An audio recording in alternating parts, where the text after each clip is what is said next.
Para mim é um grande prazer estar aqui mais uma vez, falando da conferência que esse ano completa 11 anos.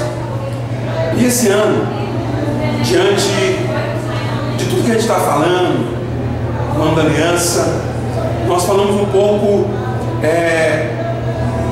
do que representa o leão, o urso, o gigante nos dias de hoje. Porque quando você quer ter vitória, quando você quer vencer, você precisa aprender a vencer o leão, a sua natureza, vencer os problemas da vida, que é o urso, e vencer aquilo que é maior que a gente. Quando isso acontece, com certeza a gente vence. Muito obrigado.